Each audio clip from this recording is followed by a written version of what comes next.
Hey guys, my name is Ragsdale, and I'm a senior here at NC State. I'm also a personal trainer and group fitness instructor. I like to focus on functional movements. Basically what that means is that you activate multiple muscle joints and muscle groups while you're working out. It's not isolation.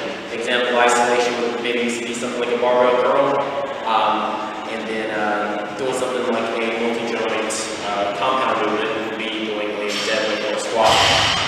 So I'm going to go ahead and give you guys a few tips as far as fitness-wise, and then I'll give you some tips of nutrition about how to stay healthy this year, 2014. So like I said, functional movements, I think it's great to go ahead and set out and plan our schedule for each week of what you would like to do. I think it's good to start out with 3 days a week, at least have one day where you're giving your body a rest and then you work out again. As far as different exercises and workouts to do, I like to combine pushing and pulling movements. An example of pushing movement may be a push-up. Quick demonstration. You're activating a lot of different muscle groups at once. You push down to the floor, at least get parallel, push back up. That is working your chest, your triceps, your delts, a lot of different movements. Again, just preaching that functional movement methodology. And then you're going to give yourself a pull movement. Pulling movement may be something like a pull-up. Modification to that may be a jumping pull-up. You have a deadlift. You have a bar on the ground, you can pull up to deadlift. So basically what I'm saying is that I like to combine pushing and pulling movements. So you're giving your push a rest if you start there, or your pull a rest if you start there.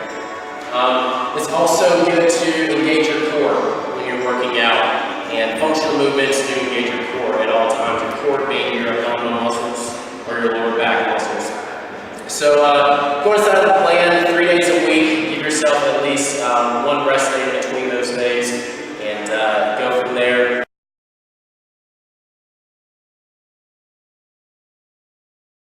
For 10 minutes straight, it can be very short workouts. 10 minutes straight, you're going to cycle through these 3 exercises combined.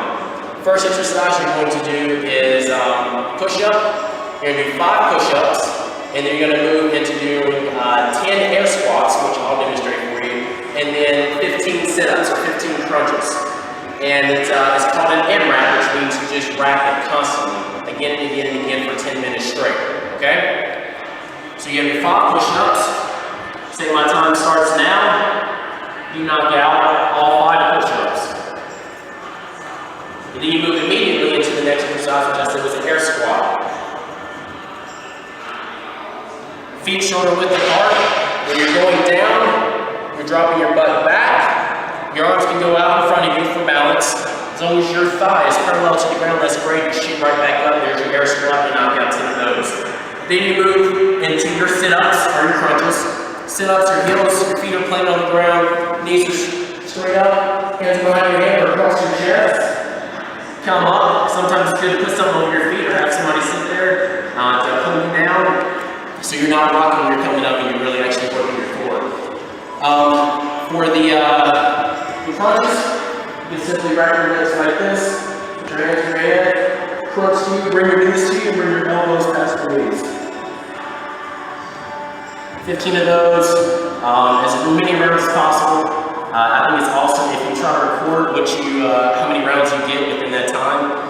So you can do the workout maybe a week and a half later or 2 weeks later, and you can actually see if your fitness level has gotten better. So I like to put together little workouts like that. I call them WODs, workout of the day. I actually post them on a group page that I have. But in the workout, you have a baseline, something you would do like that, and then later you would test it again. It's like a benchmark, so you can see how well you do later on.